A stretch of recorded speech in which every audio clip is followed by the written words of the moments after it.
clip going around. So she dumps it down. Watch Caitlin's shoulders here. She kind of like, Then she goes to tie her shoe as Howard goes to work and misses the layup. The Caitlin Clark and Natasha Howard situation is kind of crazy. She blatantly runs into Caitlin Clark while Caitlin Clark is driving down the lane. People are starting to question Caitlin Clark's and Natasha Howard's chemistry. She's doing this on purpose. Natasha Howard and Caitlin Clark do not like playing with each other.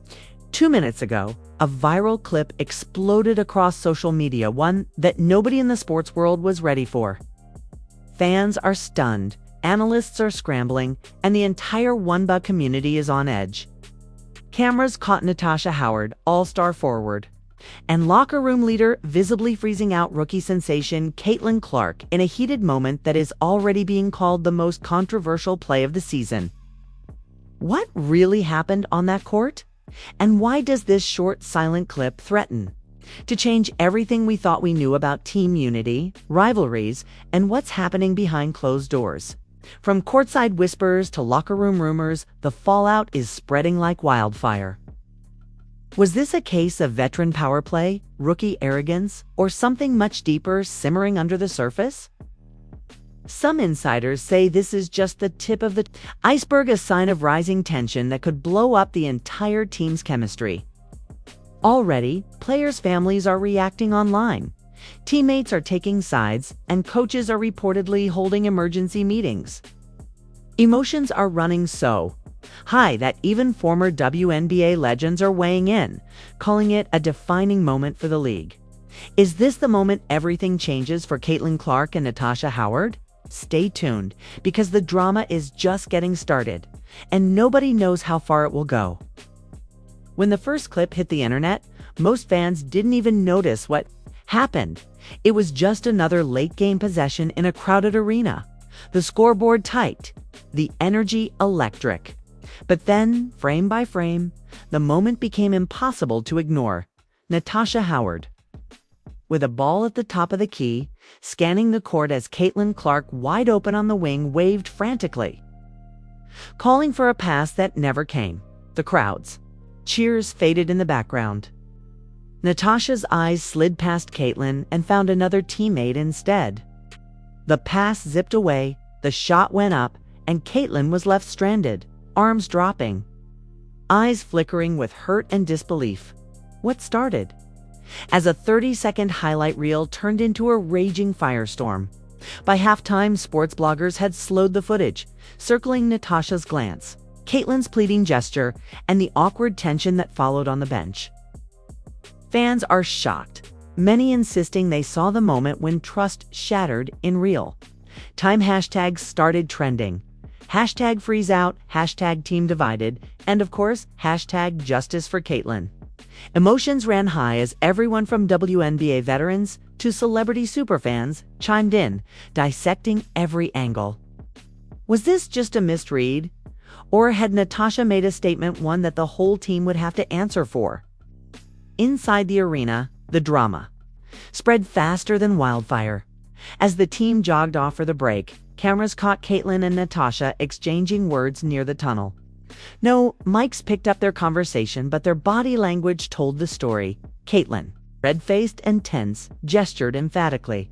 Natasha, stone-faced, turned away and walked ahead without looking back. The rest of the team split into quiet groups, some glancing nervously, others ignoring the scene entirely. One assistant coach tried to intervene but was shrugged off. What had started as a cold shoulder was now threatening to divide the locker room in the team's private quarters. Things went from bad to worse. Caitlin, usually composed and reserved, slammed her water bottle onto the bench, drawing startled looks from teammates. Kelsey, one of the younger players, whispered, "She's never acted like this before." Natasha, meanwhile, sat with crossed arms, eyes glued to her phone, ignoring everyone. A hush fell as the head coach entered, eyes scanning the room. "I want to talk to you too now," she said, motioning to Caitlin and Natasha. Behind closed doors, the confrontation exploded. This is the reason why everybody's watching the WNBA. She's the reason why all these fans are tuning in. Nobody on this team sets screens. Caitlin Clark running the show. Caitlin's voice shook with frustration. I was wide open. You saw me. Why did you freeze me out? Natasha's reply was ice cold. This is the pros. You don't get the ball just because you want it. You gotta earn it. The coach tried to mediate, urging both to focus on the team, but neither backed down. Caitlin's eyes filled with tears, anger, humiliation, or both. You don't respect me. None of you do. Natasha snapped back. Respect is earned, not handed out. The meeting ended with no resolution, only deeper resentment. The fallout was immediate. The team's group chat blew up with angry messages and pointed silences. Some players quietly sided with Natasha, veterans who felt Caitlin hadn't paid her dues. Others sympathized with Caitlin, privately admitting they'd noticed subtle slights and cold shoulders since she'd joined the roster. One teammate who asked not to be named texted her brother, "This team is a mess. Nobody's saying it, but the lines are drawn." As the story gained steam online, the players' families were quick to react. Caitlin's mother posted a long, heartfelt message on Facebook, saying her daughter had worked her whole life for this moment and deserved support, not sabotage. Natasha's sister fired back on Twitter, insisting that Natasha was just playing to win and that no rookie has a right to walk in and expect to be the star. Emotions ran so high that by morning, fans of both players were fighting in comment sections across every platform. The league couldn't ignore the controversy. League officials scheduled an emergency call with the team's front office demanding answers. Behind the scenes, sponsors grew nervous, threatening to pull deals if the drama wasn't resolved quickly. The general manager held crisis meetings, his phone buzzing nonstop with calls from agents, media, and league reps. If this isn't handled, we could lose half our fan base, one marketing exec warned. Fix it before it goes nuclear. Meanwhile, the rest of the team struggled to find a middle ground. Practices became tense, with awkward silences and forced smiles. Drills ran longer, tempers flared, and even the coaches were showing signs of strain. One afternoon, a heated argument broke out during a scrimmage. Natasha drove to the basket and drew a foul, but Caitlin protested the call, her voice echoing through the gym. "That's not a foul, she just pushed me." Natasha fired back. "Get used to it, kid. You're in the big leagues now." The gym fell silent, the air crackling. With unspoken tension through it all, fans watched in real time, dissecting every practice video and post-game interview. Clips of Caitlin's strained smiles and Natasha's stone-cold answers went viral, sparking endless debate. Some fans demanded the coach bench Natasha for her bullying, while others insisted Caitlin needed to grow up and learn the ropes. Everyone, it seemed, had an opinion, and nobody was willing to back down with every passing day. The situation spiraled further out of control. The team's next game was billed as a must-win, but behind the scenes, unity had never felt further away.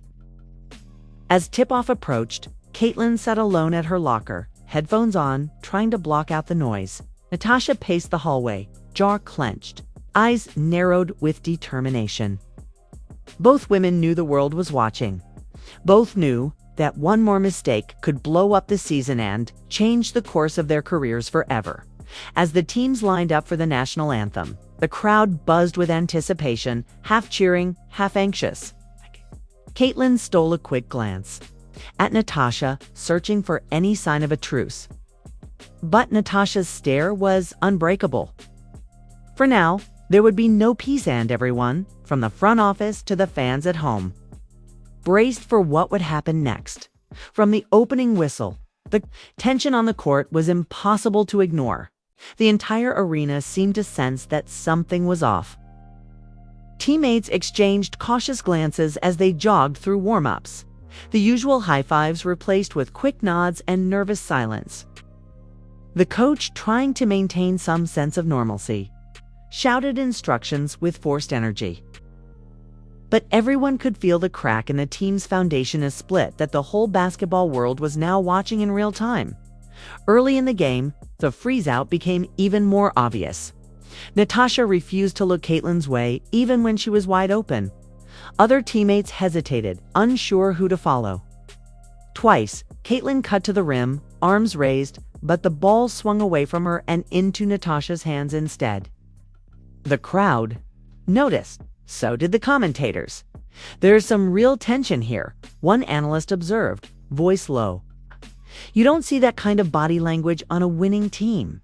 Clark is currently being denied while tying her shootouts. So she dumps it down. Watch Caitlin's shoulders here. She kind of like, Then she goes to tie her shoe as Howard goes to work and misses the layup. Caitlin Clark had a situation where she tied her shoe in the middle of the game, and fans is definitely freaking out about it. It's Gray not knowing what to do when Cece is tying her shoe. The camera zoomed in on Caitlin's face tight-lipped, blinking back tears as she tried to keep her focus. Halfway through the second quarter, the drama erupted. Caitlin finally broke through on a fast break, demanding the ball. As she ran the floor, Natasha dribbled up and ignored her open lane, launching a contested shot instead. It clanged off the rim and bounced away. Caitlin threw her arms up in frustration. The coach immediately called timeout, storming onto the court. "Enough!" shouted, voice echoing. Word of the confrontation leaked almost instantly. A team assistant, overhearing the argument, texted a friend, and soon the details were all over social media. Fans are shocked, and the media circus only grew louder. Sports blogs ran play-by-plays of every tense exchange, dissecting what it meant for the rest of the season. Former players weighed in, some siding with Natasha's tough love. Others calling for the coach to bench her until she accepted Caitlin as a teammate. As the game wore on, the impact was clear. The team fell behind, missed open shots, and let their opponents dominate the paint. The coach benched both Caitlin and Natasha for the rest of the second quarter, hoping the message would sink in. On the sidelines, the team's two stars sat at opposite ends of the bench, avoiding each other's gaze. Kelsey, sitting between them, whispered nervously to a teammate, "They're going to tear this team apart." In the stands, the players' families were watching, faces tight with worry. Caitlin's parents exchanged anxious glances every time she was ignored on the court. Natasha's sister, always outspoken, tweeted, "The media is blowing this up. Natasha is a leader. She's not here to make friends, she's here to win." Fans picked sides, with comment sections becoming battlegrounds of loyalty and outrage. By halftime, the internet was ablaze, and the team's general manager was on the phone with league officials, promising things were under control on the locker room. The silence was suffocating. Caitlin sat with her head in her hands, trying to block out the voices that swirled around her. Natasha stared straight ahead, jaw clenched, refusing to let anyone see her doubts. Teammates whispered to each other in corners, some quietly rooting for Caitlin to stand up for herself. Others, afraid of upsetting Natasha and risking their own spot in the rotation. The second half began and nothing had changed. The team continued to unravel, every possession haunted by mistrust and fear. The coach's voice rang out. Trust each other, move the ball, but the message seemed lost. Natasha and Caitlin barely looked at each other, let alone passed. Turnovers mounted, frustration boiled over, and the team fell further behind. As the game wound down, tempers flared again. Caitlin finally got an open look after a teammate forced the ball her way. She drained a deep three, but instead of celebrating, she glared at Natasha, anger flashing in her eyes. Natasha met her gaze with equal intensity. The crowd sensed the tension, murmuring uneasily after the final buzzer sounded on a painful loss. The real fireworks began. In the post-game press conference, a reporter asked Natasha about the viral freeze-out clip. She responded coolly, "I play to win. I don't owe anyone anything." Caitlin, moments later, took a deep breath before answering a similar question, "I just want to help my team. That's all I've ever wanted." The team left the arena under a cloud of controversy. The city divided, the league buzzing. Family members texted and called all night, some offering support, others demanding answers. One thing was clear: this drama was only just beginning, and the lines between teammates, rivals, and family were blurring more with every passing hour. The night after the game, the city's skyline glowed with restless energy. Fans gathered outside the team hotel, desperate for a glimpse of their favorites or maybe just a new headline. Meanwhile, on the top floor, the team's emergency meeting was in full swing. Emotions ran high as players sat in a circle, coaches, and front office standing nearby, faces tense. The air was thick with accusation and exhaustion, everyone on edge. Nobody sure who to trust? The coach opened with a warning. "I'm not here to babysit grown women. But if you keep letting pride come before the team, we're not going anywhere. So let's talk about it right here, right now." A heavy silence followed until Caitlin finally spoke, her voice small but steady. "I'm just tired of being shut out. I came here to work, not fight." Her words hung in the air, charged. With the pain she'd tried to hide, Natasha crossed her arms, refusing to look at anyone. "Everyone's acting like I'm the villain because I didn't hand out a free pass. This is my team. I earned my place." Her tone was defensive, but her eyes betrayed flickers of uncertainty. A veteran forward, Jordan, tried to intervene. "Look, we all want to win, but this, right here, this is losing us games." Several teammates nodded while a few stayed quiet, eyes downcast. Another rookie, Melissa, finally blurted out what many were thinking. "It feels like there's sides, and if you're not on the right one, you're invisible." The coach pushed harder. "Do you even want to play together? Because if not, I'll start benching people until I find 5 who do." The threat landed hard. Whispers broke out, accusations about favoritism, about not being given a chance. The team's unity, already fragile, was crumbling with every word. Outside, the world watched. Caitlin's family released a carefully worded statement, pleading for patience and empathy for their daughter. Natasha's camp fired back, blasting the media for building up conflict where there is none. Fans are shocked, and now so were sponsors. 2 major brands called the front office, threatening to walk away if the negative headlines didn't stop. Across town, sports bars were packed, everyone glued to their phones. A local reporter aired a live segment, her voice hushed with urgency. "Never in the history of this team have we seen such a public rift. Sources say the locker room is divided, and unless something changes fast, this could spell disaster for the season." The city's most popular podcast went live, callers passionately taking sides. "Natasha's right. You have to earn it," shouted one. "No, she's a bully," countered another. The arguments raged late into the night. The city itself left divided. The team's group chat, once full of memes and inside jokes, turned into a war zone. Angry texts, silent reactions, and not a single message of support for anyone. Kelsey, stuck in the middle, messaged her older brother, "This is hell. I just wanted to play ball. Now I feel like I'm in a reality show." By morning, the storm had only grown. A video leaked Caitlin alone on the team bus after the game, wiping away tears. Within an hour, it was everywhere. Fans rallied to her side, demanding the league step in.